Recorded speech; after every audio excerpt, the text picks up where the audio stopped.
Hello everyone, this is Savita Sharma. Welcome to this channel Savita's tutorials. आज हम discuss करेंगे DC2 का एक मोस्ट इंपॉर्टेंट क्वेश्चन। इस क्वेश्चन को स्टार्ट करने से पहले रिक्वेस्ट है, चैनल को जरूर सब्सक्राइब कीजिए प्लीज़, क्योंकि मैं आपके लिए काफ़ी मेहनत से इजी नोट्स की वीडियोस लाती रहती हूँ। अगर आप चैनल को सब्सक्राइब करते हैं तो मुझे बहुत मोटिवेशन मिलता है और भी हार्ड वर्क करके आपके लिए इजी नोट्स की वीडियोज़ प्रिपेयर करने के लिए। तो इस क्वेश्चन में आगे बढ़े इससे पहले मैं आपको थोड़ा सा आपके साथ इंपॉर्टेंट टिप्स शेयर करती हूँ, जिससे कि आपके एग्ज़ाम में अच्छे इग्नू में मार्क्स अच्छे आएंगे। तो उसके लिए आपको जो है इग्नू का पेपर क्योंकि बहुत लेंथी होता है, तो आप अपनी जो है राइटिंग स्पीड में जो है काफ़ी वर्क कीजिए। अभी आपको टाइम मिला है क्योंकि एग्ज़ाम पोस्टपोन हो चुके हैं आपके, तो Feb 2022 के एग्ज़ाम जो कि पोस्टपोन हो गए हैं, तो अभी आपको काफ़ी टाइम मिला है। आप अपनी राइटिंग स्पीड में जो है काम करें। इसके लिए आप नोट्स बनाएं, नोट्स को पढ़ें। जैसे कि हम नोट्स की वीडियोस डालते हैं, नोट्स बनाएं आप खुद से, खुद भी आप बना सकते हैं। इनको नोट्स को भी आप कॉपी कर सकते हैं। इससे आपकी लेसन अंडरस्टैंडिंग, क्वेश्चन अंडरस्टैंडिंग तो होगी, साथ में आपकी स्पीड भी इंक्रीज होगी, जो कि एग्ज़ाम के टाइम आपकी बहुत ज़्यादा हेल्प करने वाली है। तो करते हैं इस क्वेश्चन को स्टार्ट। पूरी वीडियो को ज़रूर देखिए ताकि आपको क्वेश्चन अच्छे से अंडरस्टैंड हो और आपको फिर से इस क्वेश्चन को पढ़ने की ज़रूरत ना पड़े। तो संतुलित आहार से क्या समझते हैं, क्या अभिप्राय है, संतुलित आहार की योजना को प्रभावित करने वाले कौन कौन से कारक है, इसकी चर्चा करनी है, उदाहरण भी देने हैं। तो 10 से 15 मार्क्स के क्वेश्चन में ऐसे क्वेश्चन आएंगे। तो देख लेते हैं इस क्वेश्चन को। देखिए, सबसे पहले तो डेफिनेशन हमने देनी है इसका, मतलब इसका अभिप्राय बताना है कि क्या होता है संतुलित आहार। तो उचित व समानुपात में विभिन्न खाद्य पदार्थ से जो भी हमें पोषक तत्व प्राप्त होते हैं, ये हमारे भोजन को संतुलित बनाते हैं। दूसरे शब्दों में संतुलित आहार सभी पोषक तत्वों की आवश्यकता को पूरी करता है। तो जो संतुलित हमारा आहार होता है ना, ये हमारी जितनी भी पोषक नीड्स होते हैं, पोषक आवश्यकताएं होती है, इनको हमारे पूरा करता है। क्योंकि इसमें जो है सही अनुपात में, सही मात्रा में हमारे खाद्य पदार्थ शामिल होते हैं, इसीलिए इसको संतुलित आहार कहा गया है। संतुलित आहार वह भोजन है जिससे हमें कैलोरी भी मिलती है, कैलोरी भी मिलती है, खनिज लवण मिलते हैं, साथ में विटामिन और अन्य पोषक तत्व भी मिलते हैं। तो ये आपका इस तरह से आप दे सकते हैं अर्थ थोड़ा सा। और कौन कौन से कारक है जो कि संतुलित आहार को प्रभावित करते हैं।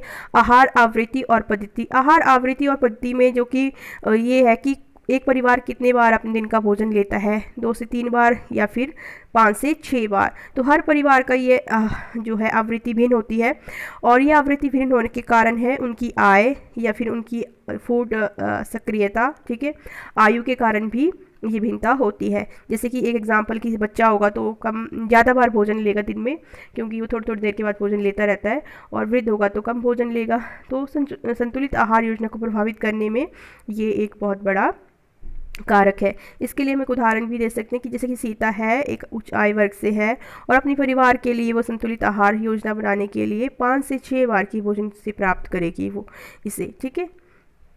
तो इस तरह से आर्थिक आधार भी है। आर्थिक आधार में अगर व्यक्ति या परिवार जो है उच्च आय वर्ग से है, तो वह जो है दूध या दूध से बने पदार्थ, मांस, मछलियाँ, सब्जियाँ, फल, घी आदि को अपने भोजन में अधिक प्रयोग करेगा, और इसके साथ ही वो खाद्य पदार्थ उपलब्ध भी करवा सकता है दूर दूर दराज से भी, साथ में बिना मौसम की चीज़ें भी उपलब्ध करवा सकता है। इसी के साथ अगर परिवार गरीब है या फिर मध्यम वर्ग से, तो उसे अपने जो है खाद्य पदार्थ के लिए मौसमी सस्ते सब्जियों और फलों पर निर्भर करना पड़ता है।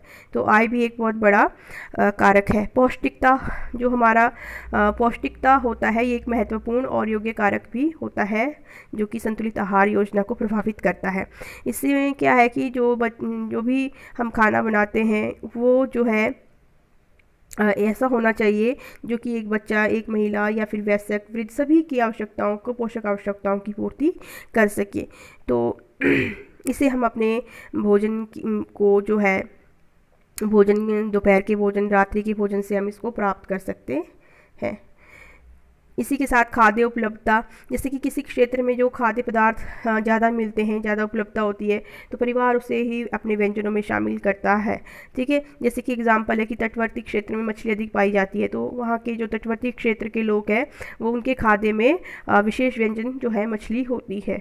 इसी तरह से गेहूँ का एग्जाम्पल ले सकते हैं कि नॉर्थ जो इंडिया है, उत्तर भारत है, यहाँ पर गेहूँ अधिक पाया जाता है, तो यहाँ के मुख्य भोजन का एक हिस्सा जो है गेहूँ होता है। इस तरह से उपलब्धता भी जो है इसको प्रभावित करता है। खाद्य स्वीकृति, खाद्य स्वीकृति कई चीज़ें ऐसी है जिसमें जो कि पसंद या नापसंद पर निर्भर करती है। इसके अलावा सांस्कृतिक धार्मिक कारण भी हो सकते हैं, जैसे कि आहार योजना को ये कारण भी जो है प्रभावित करते हैं। उदाहरण के लिए जैसे कि मांस है, कई मांस है जैसे कि गौ मांस है, ये हिंदुओं में वर्जित है। ठीक है, तो इस तरह से हम दे सकते हैं कि ये पहलू भी ध्यान में रखा जा सकता है, खाद्य स्वीकृति। इसके साथ हम निष्कर्ष जरूर देंगे, संतुलित आहार को बनाते समय हमें भोजन के सभी कार्यों को ध्यान में रखना है, और जैसे कि भोजन से हमें सभी पोषक तत्वों की प्राप्ति हो, खाद्य पदार्थ जो हमें ऊर्जा प्रदान करते हो, शारीरिक वृद्धि में सहायक हो, रोगों से हमारा बचाव करते हो, इन सभी को ध्यान में रख के हम अपने संतुलित आहार की योजना को बना सकते हैं। ठीक है, संतुलित आहार योजना बनाते समय हमें इन्हें प्रभावित करने वाले सभी कारकों को भी ध्यान में रखना होता है।